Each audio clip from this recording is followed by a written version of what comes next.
Hey, KP, I need you to stream it so that I can send it out with Facebook because I'm not getting it yet. Oh, okay, gotcha. So anyway, we're waiting for my brother, and as we wait, we're going to get started moving forward because I want to make sure that we maximize as much time together as we can. Let me see if I can get this going. All right, so as usual, we'll talk about voting first.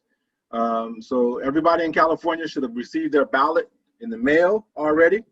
If you have not received your ballot in the mail, then you need to contact your local county elections office and make them aware that you have not received your ballot. They will probably encourage you to go down to wherever their office is, either re-register or do whatever it is you need to get done. They can give you your ballot right then, and you can vote right then and there on the spot here in California. So please make sure you get that done. There's not a lot of stuff. There's not a lot of candidates that's on people's ballots. I think the heaviest ballot here in the Fresno area that I saw had six candidates on it, 6 races on it. So there's not a whole bunch to do as far as the candidates. The big part, the heavy lift, is with the propositions. And so I'll get to that in a little bit here in a moment. But before that, when you get your ballot, when you complete it, there are 3 ways for you to be able to return it. First of all, you can seal your ballot, sign the back of it in the big red box. You can put it in the U.S. Postal Service. So any post office, any U.S. postal box that they have, you can put it in there. Does not need a stamp. Postage is paid, and you voted. If you're not comfortable with the United States Postal Service handling your mail, then the other option you have is the drop boxes. And there's drop boxes. There's 70 drop boxes all throughout Fresno County. I'm not sure what the number is in all counties throughout California, but every county has drop boxes, and it says official drop boxes on it. There's been this controversy going on right now with some people from the Republican Party here in Fresno County, Los Angeles County, Orange County, that was putting out fake boxes. And so here in Fresno County, it was an issue, but it wasn't a major issue because Republicans who were doing this basically just used a cardboard file folder box, cut a hole in the top of it, put some insignias around it, trying to make it look official. It was collecting some ballots. But in Orange County and Los Angeles County, they actually had replicas that look very similar to what the County Office of Education's or County Office of Elections were putting out for people to get their ballots. So as part of a safeguard with that, for the next 2 Saturdays, so this Saturday, which I believe is the 16th and the 23rd, I will be meeting, actually that's not right, the 17th. What is Saturday? Saturday is the 17th. I'm sorry, the Saturday the 17th and Saturday the 24th of October, I will be meeting voters at the Kearney Palms Shopping Center, which is on the corner of Fresno and C Street. I'll meet you there at their Dropbox location, which is official. If you have any questions about your ballot, I'll be able to help you and guide you and give you some information, as well as you can either put your ballot in that particular Dropbox there. If you're not comfortable with that, then you can give your ballot to me. I will sign for it, give you a receipt for it, and then I will get it turned into the elections office on Monday when it opens. So that's going to be going on for the next 2 Saturdays, Saturday the 17th and Saturday the 24th from 10 to 11 at the Kearney Palms Shopping Center at the intersection of Fresno Street and C Streets. Okay, so please come by there. I'm doing this to kind of alleviate some of the confusion that's going on with the mess that they're doing with putting these unofficial voting box or voting drop boxes up. And so please, again, Saturday the 17th and Saturday the 24th from 10 to 11 at the Kearney Palms Shopping Center, corner of Fresno and C Street. Please come by and meet me there, and I'll be able to help you and assist you with casting your ballot. Lastly, the last way that you'll be able to turn in your ballots is through what's called the vote centers. And the vote centers are one-stop shopping for all your voting needs. You can actually register that day. You can change your registration. You can get a new ballot. If you lost your ballot, don't know where it is, your ballot got damaged because somebody spilled coffee on it, all you got to do is go into any vote center Tell them who you are. They'll look you up in the system. They will give you a new ballot. You will complete that ballot right then and there and vote inside of the vote center. And there are 70 vote centers across the county as well. There's actually a site. KP, am I able to share my screen or no? I can't hear you, but anyway, if I'm able to share my screen, I take that back. Everybody needs to go to elect Darren Miller. So elect DARENMILLER at gmail.com. If you will send me an email, I can send you a link where all you have to do is punch in your address or your zip code, and in Fresno County, it will show you exactly where your closest vote center or your drop box is to you, so that you don't have to go running around looking for that and worry about going to the wrong spot. So again, that's elect, ELECT, Darren, DAREN, Miller, MILLER, at gmail.com. That's my election email, and I'm willing to help anyone answer any of those questions and provide you with that information. So backtracking, everybody should have their ballot. Everybody in California should have your ballots in hand. If you do not have your ballot, please contact your county elections office to find out what's going on, so that you can get re-registered or get your registration updated so that you can vote. You can return your ballot in 3 ways. You can put it in the United States Postal Service. You can take it to one of the drop boxes, one of the 70 drop boxes that's available here in Fresno County, or you can wait for the vote centers to open. And I didn't say this earlier. Vote centers will be open for 4 days. So all of the vote centers across the county will open on October 31st, Halloween, which is Saturday, and they will be open until the day of the election on Tuesday, November 3rd. So please, they will be open either on Sunday. Most of the sites are open from 8 to 5. There's a couple of sites that are open from 9 to 6. Some of the vote centers will have Spanish speakers, will have Hmong speakers, will have Punjabi speakers, and there's a couple of other languages as well that not all of the vote centers, but some of the vote centers strategically placed will have translation and interpretation availabilities for those citizens who speak another language or are more comfortable in another language. So please make sure you get that done. Secondly, the big part that's going to be on your ballot when you see it is there are 12 propositions, and these are state propositions. So we are voting along with everybody else in the state of California to either approve or to reject these propositions. And so I have my list, but I wanted to talk about 4 of them in particular, actually 5 of them in particular. So I am voting yes on 15, 16, 17, and 18. 15 has to do with, it is the community and schools first proposition. A yes vote on that will tax corporations and businesses that generate over $3 million of income in a single year.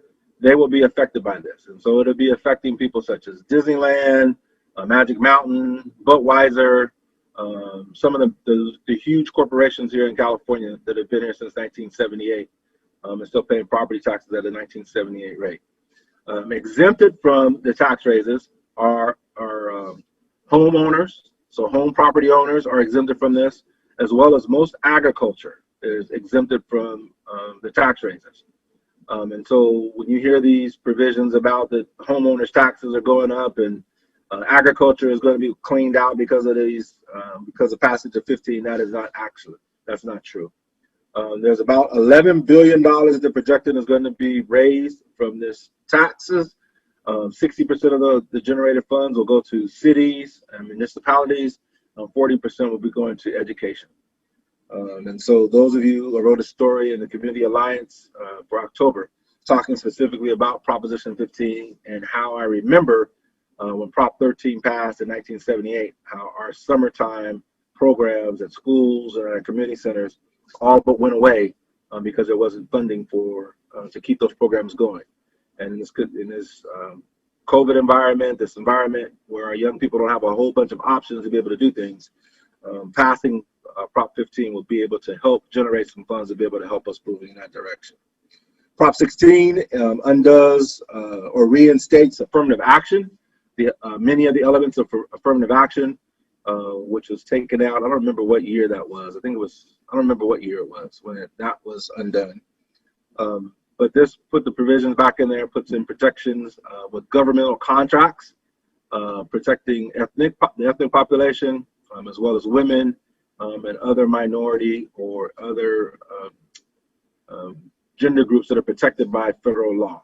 And so this will help, in particular, will help those of you who are in business, getting loans and things of those sorts. Those young people who are going to college, it will help them with some of the admissions, getting into some of these universities. And so I'm a big proponent of yes on 16 as well. 17 restores voting rights to felons who have done their time. Currently here in California, if you do a crime, you committed a felony crime, you get sentenced to X amount of years in prison. You do your time. When you come out, then they put you on supervised parole, or in some cases with feds, it's probation. And during that time that you're on probation or parole, you are not eligible to vote in California. A yes on 17 will reinstate your voting rights. You have the ability to get your voting rights back once you get released from lockup. So you commit a felony, you go through your 10 years, 15 years. When you get released from that, then you are automatically eligible to get your voting rights reinstated. Given the outset, what's happening with the communities of color, in particular men of color, with all of these bogus arrests and bogus sentences that people have gotten, I am big on yes on 17. Once a person has done their time behind their locked up or their incarceration, they should be fully reinstated back into society, and voting is one of those elements that needs to be reinstated. So I'm a yes on 17. Lastly, I'm a yes on 18. And 18 is pretty simple. There's not a lot of opposition to this at all. So what this says is that in California, if a person turns 18 prior to the general election, so prior to the first Tuesday of November, but they're only 17 during the primary, which now is in March here in California, then they would be eligible to vote as a 17-year-old in that primary election because they would be 18 for the general election. Why am I a supporter of this? You guys have heard me talk about that there are now more Americans there are above the age of 40 for the first time in the last 80 years. And so given that case, we're going to have a lot of younger leadership and younger leaders who are going to be leading this country. And I think that giving them an opportunity to start that as early as they can is a benefit. So I'm a big yes on 18. I only have really one major no, and that's on the Proposition 20. And I'm a big no on that because they're talking about collecting criminals' DNA and storing it. They have no idea. Thank you for that. I think we just talked about that. Talk about collecting DNA and doing all those other types of things for people committing crimes, and I'm not with that. I don't think that information needs to be. You don't need to be putting any more needles in a person's body than they have to, especially when you're taking people's DNA and storing it. I'm not with that. So I'm a big no on 20. Terrell, can you raise that again? By the way, how are you? I'm great. Can you raise that up again? So my brother there has his ballot. As you can see, that is the back side of it. See that big red box where he signed in it? On the other side, dude, right there. Where he signed into it. That's all you have to do to complete your ballot. Is fill it out, bubble in those circles, put it in that envelope, seal it up, and then sign on the back in that big red box that's on there. If you give your ballot to someone, then the person who you give the ballot to, put it back up one more time, Joe. Okay, I'll pay you later. So so where is it? The signature is right, no, up above there. Should be a place up there above there where if you give your ballot to someone on the top, it's up above there. Oh, yours is below. Okay. Are you registered in Madera County or Fresno County? Los Angeles County. Okay, so your ballot, your envelope is different than Fresno County. Fresno County's second signature. And so just know that if you give your ballot to someone, which is legal in California, they have to sign the back of the envelope as well when they take it from you, basically accepting responsibility. Thank you for that, Joe. That was very, very, very, very timely. So, so what's going on with you? Didn't get a chance to check in yet. Oh, just a bunch of beautifulness, just trying to stay above the fray, stay out the way, sharpening my shooting skills, making sure everything that I need to do what I need to do is up to date and ready to rock and roll. Good. I know one of the things we talked about last week, and then right after I think it was the next day, came out that Governor Whitmer, or whatever, in Michigan, they had that plot. They were going to kidnap her and do all those things. Yep. We had a text conversation about that, and you were saying, see what's going on, and you need to be prepared. I agree, but I also don't want to lose the fact that it's the FBI who infiltrated that and basically followed through on their duties also to protect people. Right, but the militia group that was plotting to kidnap her and other people and execute them, one of the sheriffs of Michigan, one of the counties, was standing on stage with them. So what I'm saying is that you never know who's wearing a police hat during the day and a point in a sheet at night. You just never know. So my thing is to be prepared to face those types of challenges legally, of course, rather than wait for the FBI, who now Donald Trump has made one segment of society believe that the FBI, the CIA, all these different places and people, spaces, and places are not legitimate. You can't wait for folks to come and save you. You have to save yourself. I've seen it time and time and time and time and time and time and time again. And I agree. I hear what you're saying, but I also know there's another element that's in there also. And nobody had to wait for the FBI to come and save them because people were not even aware of what was going on. And so people who... what if the FBI misses something? Do you want to take that chance? Yeah, I do, actually. Yes. I don't understand that, but okay. Okay. Yeah, I do. Why? Can I ask you why would the philosophy be that you're going to wait for someone else to save you? Because I have my own theories about that, but you can't be waiting for someone to save you when you don't know that you need saving.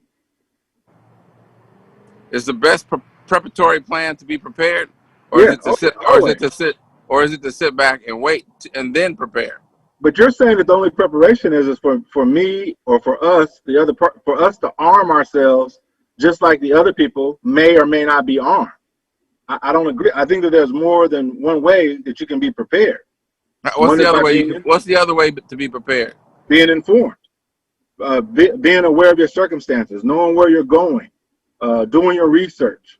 There's all types of other things and other elements that goes in there rather than waiting behind your front door for somebody to kick your door. No. I'm not saying wait behind your front door, cowering for someone to come in. What do you tell the since we're speaking of Fresno, what do you tell the 12 people that were homicide victims in Fresno, the city of Fresno, not even the county, in the month of September?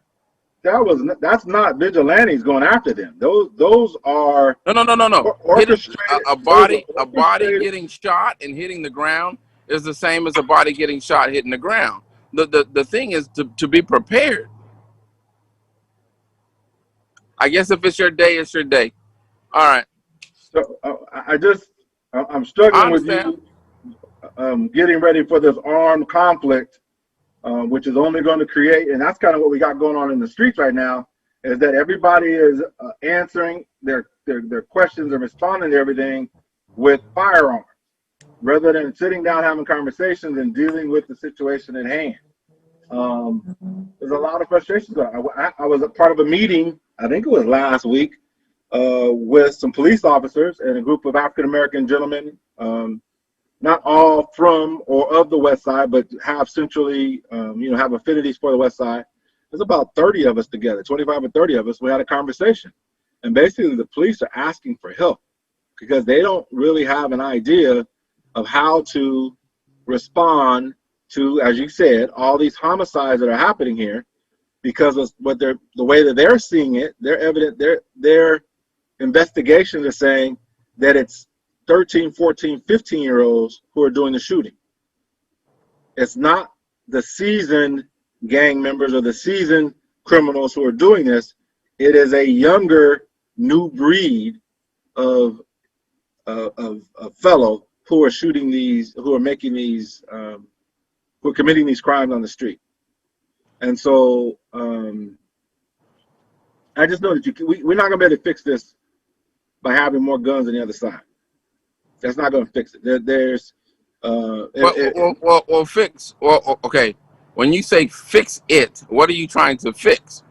What you just said. You described people hitting the ground. What are you trying to fix? Don't tell me what I said. Tell me what you said is not going to fix it. What is to create an environment where people are comfortable in their homes, to create an environment where people are able to go back and forth to the store, able to go back and forth to school, go to church, and have some comfortability that they're going to be able to do these types of activities without being a statistic. That's what I'm trying to fix. That's the kind of society that I want to live in. I don't want to live in a society where everybody on my block has a gun waiting for something to happen to use your gun. I don't want to live in an environment like that. And that's not what I'm promoting. What I'm promoting is if something were to happen, that you would be able to protect yourself through your training and through the ability to have in those issues. No, I don't. No one, I don't think, wants to live in except for the people who have been brought up to the age of 15 years old by somebody who is now 25, 30 years old, who was brought up in that same society, which is 45, 50 years old, who was brought up in that same society by somebody who is now 70, 80 years old. So you're talking about 4 generations of people that have been entrenched in a mindset that this is how you handle situations. On the offensive with a gun in their hand. I'm talking about being defensive. I'm not talking about going out shooting people and this, that, and the other. I'm talking about being able to protect yourself with an edged weapon or with a firearm or with some type of martial arts or something like that. Nobody wants to be in a society where they're being chased down and shot in the back or shot in this. Nobody wants to be in a society where the police are asking for help from the society to help them. That all of those things should be coming natural. Actually, the police should be out of a job. My recollection of how the police work was they don't want to be out of job. They want to be out there hooking and booking and doing those types of things. Agreed, and so that's why I applaud. I'm disappointed that they don't have better solutions other than the heavy-handed law. But I do applaud them for coming to the community and asking for help, rather than using, that everything is a nail and they're a hammer, and so that's what they're going to do. I applaud them for that. I'm disappointed that they don't have more solutions, okay? Because I think that this is not something that just started. So if you were involved in community policing, community-oriented policing, you would not have to come and make this big presentation. But I applaud them for doing that. Right, I agree with you, and I would applaud them for that. But policing has been around since the conception of the city of Fresno. We've had policing since the early 1900s. Okay, so there is several different models of policing that are used. You're going to tell me that none of that time you thought that the police department didn't have the mentality that they weren't only a hammer? Or no, one that's side. That's what I'm saying. That up until now, that's all that they've been is a hammer, and everything to them has been a nail. It sounds like now, with the conversation that we had last week, they are saying, okay, this is a screw. So yeah, we could beat the hell out of this screw with this hammer. We actually eventually would get it in there, but we would destroy the wood and everything else we're trying to put in there. We need a screwdriver for this situation.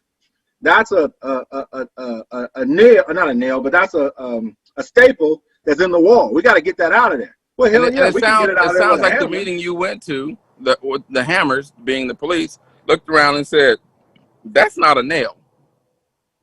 That over there is not a nail. That's not a nail." How do we get the screw into the situation? How do we get the staple into the situation? They're there. They're already there. They've always been there. There's always been screws along with the nails. There's been staples. There's been scratches. All of that's always been in the society. What I'm saying is the police, unfortunately, has not witnessed that and has not taken that into consideration.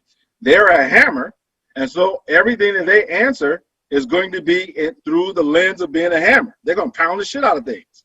So how do they overcome the policies and procedures and understandings of a hammer? One is coming and saying, we don't have the answer. The only answer we have right now is to be a hammer. And we know full well that being a hammer in this situation is not good. So what other ways can you help us with dealing with this situation so that we don't have to become a hammer? The other part of it is waiting to see what's going to happen with this police reform committee and the recommendations that they got coming out of there. Training, basically, what services are they supposed to be providing? Why do they have X amount of, so many millions of dollars tied up in contract work and those type of things? So I'm waiting to see that also. That's going to be a big indicator about what's going on with the reforms that goes on with the police department. Also, I'm hopeful that is what happens, but I don't know.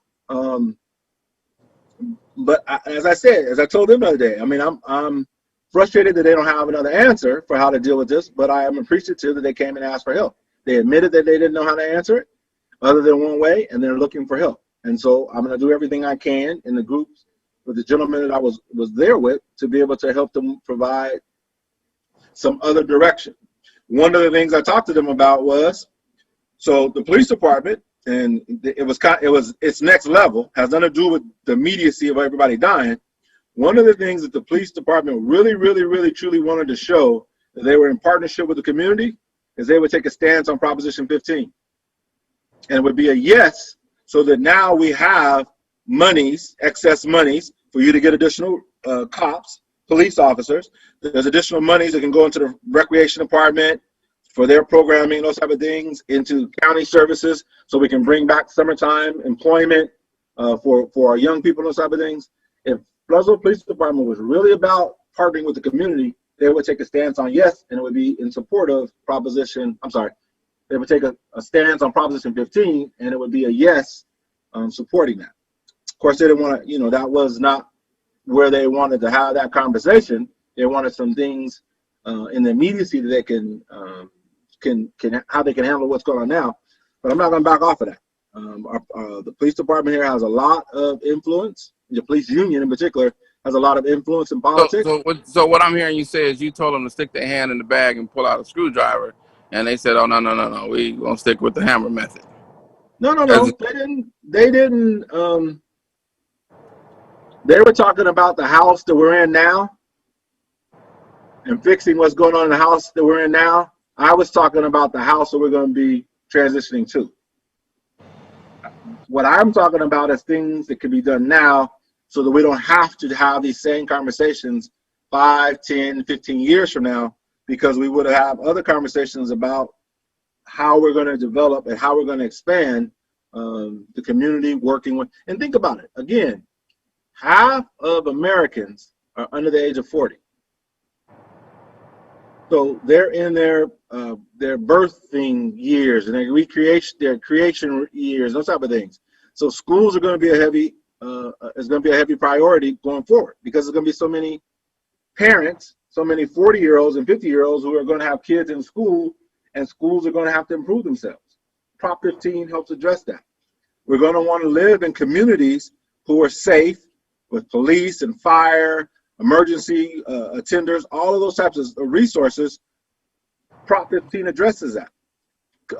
Mental health services, and how Governor Reagan got rid of all of the mental health services before he became president, and how everything has gone downhill with that population.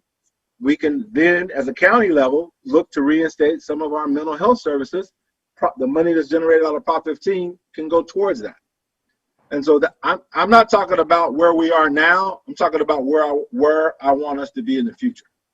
And so I understood that where I was and where the conversation wasn't in the same place. But I needed to say that, and I'm not going to back off of it. So, I'm worried about, you got kids that are in school, I got grandkids that are in school, and I want them to be able to get a good education, be able to have all the fun and amenities that we had growing up, all the opportunities we had athletically.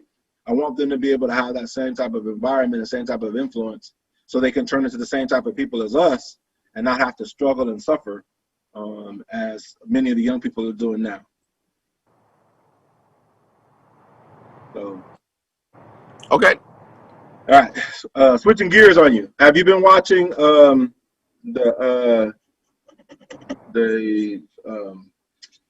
Supreme Court deal?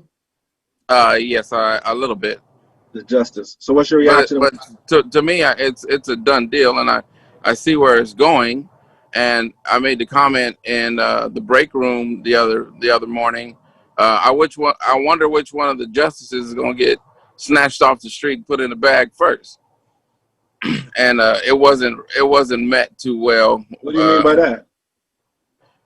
What I mean by that is the philosophy that if you do what the Republicans do and play dirty and stack your judges one-sided, and the other side is not allowed a voice or an opinion, then you're forcing the other side to be unruly. And the other side, when they get unruly, the best way to get a new judge in there is to have the judge removed. Yeah, I'm not advocating anything. I'm just saying that if past practices are future trends, that's where we're headed once again for a revolution. If every time you bring up a subject like the ACA or abortion or something like that, and on a holistic Catholic Supreme Court tells you that you're wrong in those beliefs, and like you've said, half of the population is under 40, and as you say, free thinking and not bottled in the issues of, that's not going to work pretty well for the country. So one of the other options also is not removal, but as addition. And so one of the conversations, and I kind of like it, is that the last time that the Supreme Court numbers was messed with, I think it was Ulysses Grant, which would have been 1880s, 90s, somewhere in there. So before the 1900s. And so at that time, I would be willing to bet that our population is probably almost double. So if we had 9 justices then, and we have to double the population, it sounds like if we're going to have a representative body, then it needs to be expanded. And so, they call it packing the courts. I don't necessarily see it as packing the courts, no different than what this current administration has done. He's appointed more federal judges than any other president in history. So if you're going to talk about anybody packing the court, it's this administration we have now. But I think I agree. I think that it's also time for us to take a look, and this kind of expands a little bit, but I also think we need to take a look at the way that we're represented in the Senate, as well as how we're represented in the House of Representatives. I don't know if people realize this, but there are the conservative, the 51, I think it's 51, maybe it's 50 and one other. But anyway, 51 Republican senators, and I want to say that's 49 or 48 Democratic senators. Those 48 Democratic senators represent almost 2/3 of the population in the United States. So think about it. California, which is the largest state, 13 million people, whatever it is. No, it's more than that. 20-something million people. has the same amount of senators and representation in the Senate as Wyoming, which only has, I don't know, 400,000 people or whatever it is, 2 million people or whatever it is. So it's not a representative body. And so I think we need to go back in there and take a look at where we are as far as our population in the United States, and come up with some type of calculating scale, and not just an arbitrary number, but some type of scale that for every 3 million people, you are given X amount of representation. That's what the House of Representatives is. Yeah, but the House of Representatives has not been expanded either. I agree. They haven't necessarily followed. But that is why the Constitution was written the way it was written, so that you could have three different branches of the government, and the people would be represented by the House and by the Senate. Now, I understand what you're saying, that it's a not a valued, correct population, but yeah, I mean, how large are you going to have the Senate? How large are you going to have the House of Representatives? I don't think that they wouldn't get anything done. Well, and I'm not saying base it on, people look at expanding it because they want one side to have more people in there, that type of stuff. That's not what I'm looking at. I'm looking at coming up with some type of formula, so if they had a formula in the 1890s when they made the Supreme Court based off representation, we should be able to use that formula in perpetuity. And in some case, if we have a population boom, then we would have more. If there's a population recess, which I don't think we have had, then you freeze it where it is. But right now, we just arbitrarily are talking about adding people to the Senate, the House of Representatives, and the Supreme Court based on that one side or the other wants to have a political advantage. That's the other element that's going to destroy the courts, is that the courts are now political. The courts are political because they have one mindset now. They have a Catholic state of mind. They have a conservative Catholic state of mind. And that's the agenda that will be pushed for the next 40, 50 years. Agreed. But even before, when it was liberal courts and conservative courts, the justices stayed out of politics in the public eye. Now, they all voted and registered for whatever party they wanted to and whoever they voted for and stuff, but that was their individual doing. Now, these new justices we got on here, and the way that our current president has put them in there, their politics is what makes them. They're not in these positions because they are highly qualified judicial people. They're in there because of their, as you said, their ideology and their belief systems. And that's what I mean by politicizing the courts. And a political court is not going to work for anybody, especially when you have a lifetime appointment. That's crazy. Right. And that was the basis and the understanding of my statement. I wonder which one of these folks is going to get snatched off the street first, because the other side, the liberal side, once they are not being the powers are not being equally doled out, or if you have a majority of the population who loses health care, there's going to be some people that are radical out there and going to try to take matters in their own hands, as seen by what happened in Michigan. It's going to happen. That's human nature. That's why there's no rules in the Constitution for suppression of the rights of the president, because it's like playing golf. It's supposed to be a gentleman's sport. Being the president of the United States, you're supposed to be the president for everybody, not just for one segment of your society. So now Donald Trump has come in there with this mindset that he doesn't really care about any or whoever or whatever. He's going to take care of his population so that he can stay in the power seat. So he's not a it's not a gentleman's game anymore. The presidency is not a gentleman's game anymore. So how do you correct that? Voting, yes, I understand, or by removing someone from the office. That's why when I was in the 9th grade, 11th grade, it was taught that every 4 years we have a nonviolent revolution, and you do it through the voting box. That's why we have lawyers to take you to court, so that they argue without having people go out in the streets and fist fight and shoot each other. You go hire an attorney or a mouthpiece to go to the court and argue your position, and they argue their position, and the unbiased position should hail or be favored. And based on past rulings, that should happen. Now we're going to have a Supreme Court who's going to throw all that out the window. They're going to make rulings based on their beliefs. That's how human beings are, and it's uneven. So we're going to have a period of time, 50 years, at the rate we're going, if nothing changes, where the conservative Christian / Catholic mindset rules the country. Because Barrett is a Stedford wife. Correct. She's a handmaiden. You know what a handmaiden is, right? You know the Handmaiden Tales movie?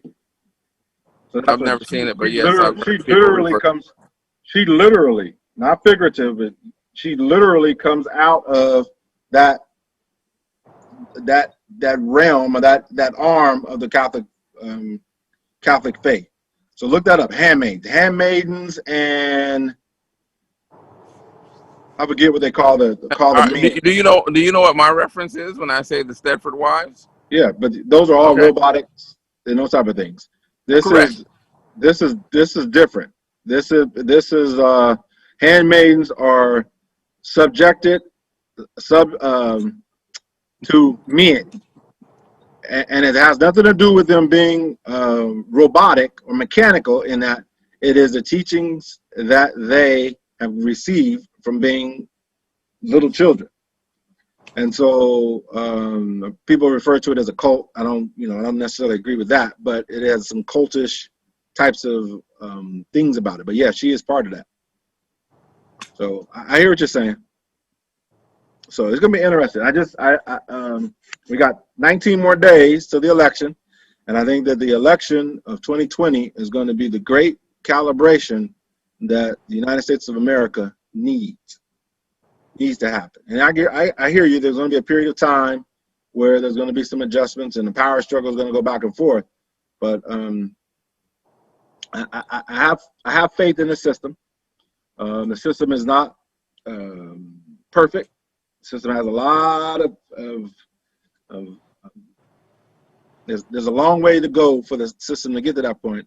But I have seen there's history of the system doing the best that it can. And it hasn't always been easy. It's been some fights, some bloodsheds, and some lawsuits and other types of things that I think we're going to be going back through that. But I believe that America is going to be okay.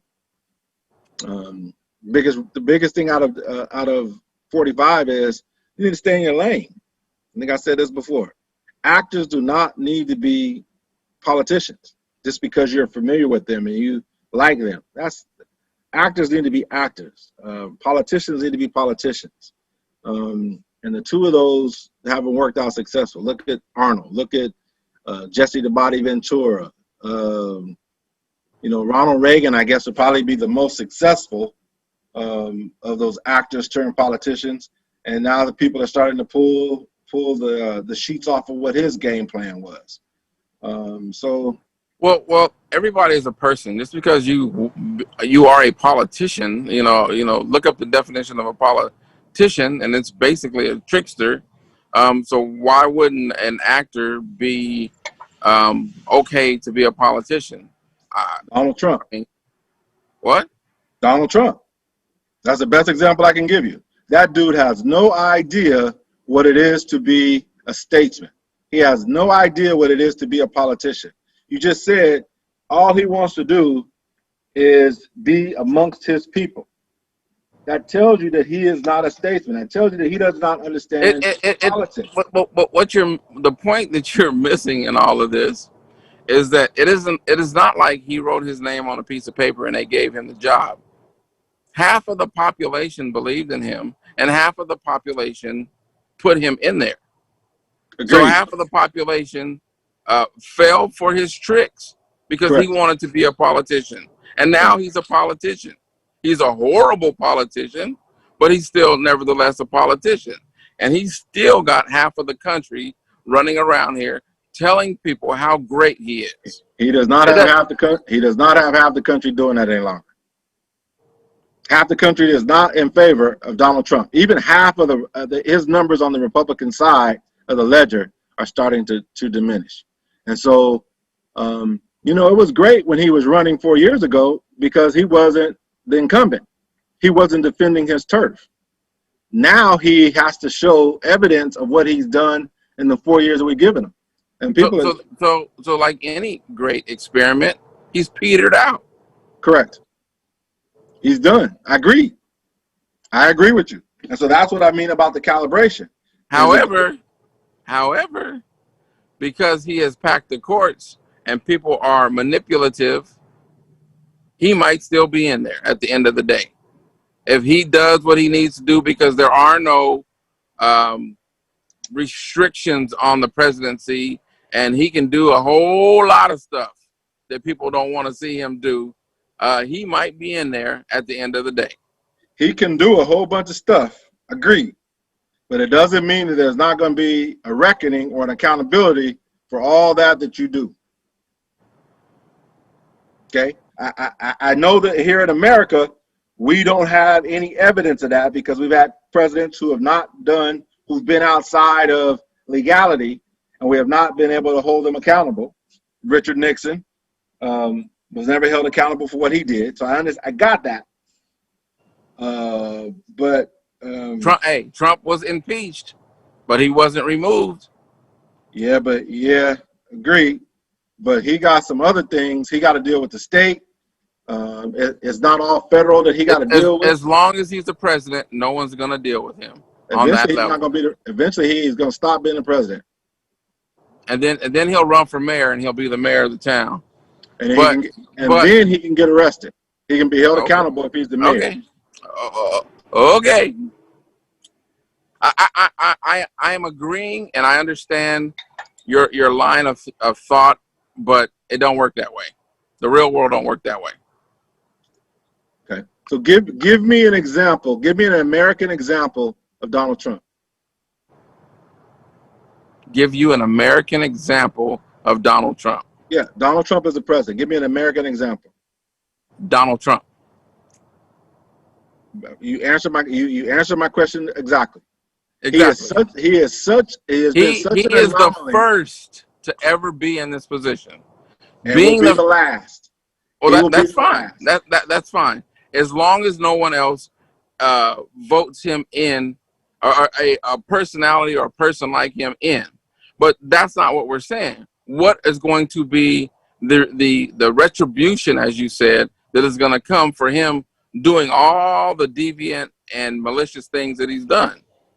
I used to think like you're thinking that there would be a reckoning, but the reality is nothing's going to happen to Donald Trump. He's gonna ride his white Chinese looking horse into the sunset and be gone. I'm gonna make you a bet. I'm not gonna do it on camera, but I'm gonna make you a bet on that one. He will be held accountable. When was the last time? It's been 45 presidents. When was the last time one of them went to jail? None of them have. Exactly. The one who should have gone to jail, Richard Nixon, the system bailed him out. I do not believe that's going to happen in this particular case because of his egregious nature. What Richard Nixon did was he had illegal actions to try to benefit himself. Okay, whatever that thing was called.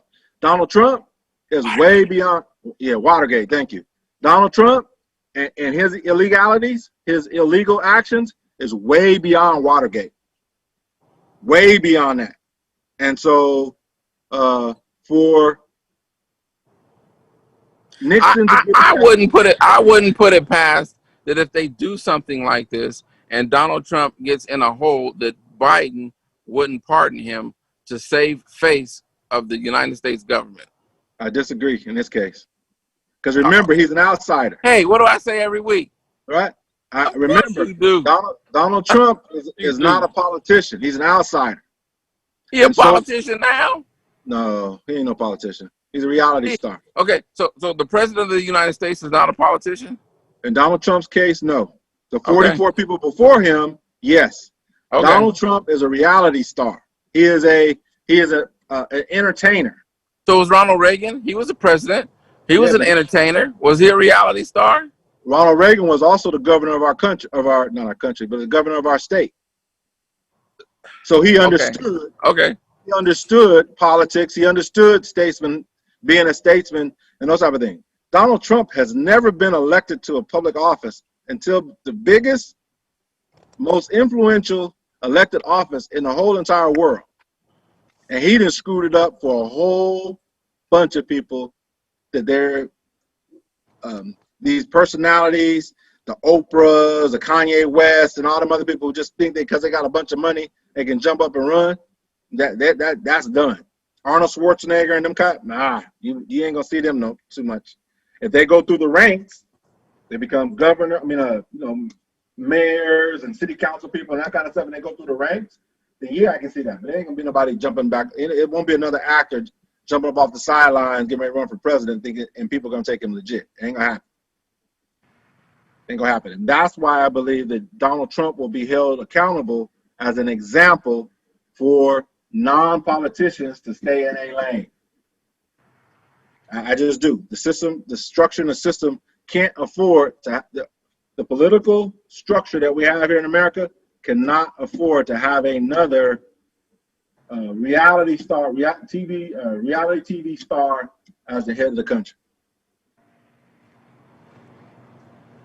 So I just firmly believe that. So anyhow, it's got a couple minutes left. So I want to go back over voting one more time. Please make sure that you get your ballots completed. Everybody should have them. If you don't have them, please contact your local county office of elections and let them know what's going on. They will be able to help re-register you or have you come in and get a new ballot so that you can vote to get that participation done. 3 ways of returning it. Use the United States Postal Service. Put it in there, self-addressed. You can use the drop boxes, the official drop boxes for Fresno County, or you can go to one of the vote centers, which vote centers don't open until Halloween, October 31st. And they'll be open. And if you're in LA like me, don't fall for the Republican fake drop boxes. They're gonna take your stuff and throw it in the river. We talked about that too earlier. At least here in Fresno County, I guess our Republicans here ain't got no money because all they did is took a file folder box, taped it shut, and cut a hole in the top. I don't think it's about money. I think it's about the brilliance of the mind. So, but I guess I don't know if it was in LA County or if it was in Orange County, but one of them counties down south, they had some boxes down there that were legit. They look very similar to LA County. Is that where it was? I know that there are some boxes that look very, very, very, very similar to what the county boxes have been put out. So please make sure. Also remember, if you need help with your ballot, if you meet me at Kearney Palms Shopping Center Saturday, October 17th, or the following Saturday, October 24th, from 10 to 11, I will be there to be able to help people with their ballots, answer questions about the information that we have on there with your candidates, propositions. I'll help you put your ballot inside the drop box there, or you can give it to me. I'll sign for it and give you a receipt that you gave me your ballot and get it turned in at the elections office on Monday. But either way, that's going to be available for the next 2 Saturdays. Please make sure you go on the internet, check out the different people. If you have any questions, there's a voter guide that's inside of your packet. But if you need additional information, please just Google them, search them. You'll find out lots of information for different people. So what's your last words, your parting words, G? Happy birthday, Eric Coleman. Happy birthday. Happy 53, Yeah, happy Eric birthday, Coleman. I'm Eric putting you Coleman. out there, blowing you out there. And like always, love, peace, and hair grease. God willing, we will see you back here next Wednesday I don't know evening, what you're 8 trying to do with o'clock. your God. I'm going to be back. Yeah, well, okay. But Me anyway, and God also, got to thank you. understand it. Just an update real quick on the family. Thank you for the prayers and all the messages and texts and all those type of things we got. My mom is doing fine. She was successful with her surgery. She was transferred today to a rehabilitation facility, and she'll be there for probably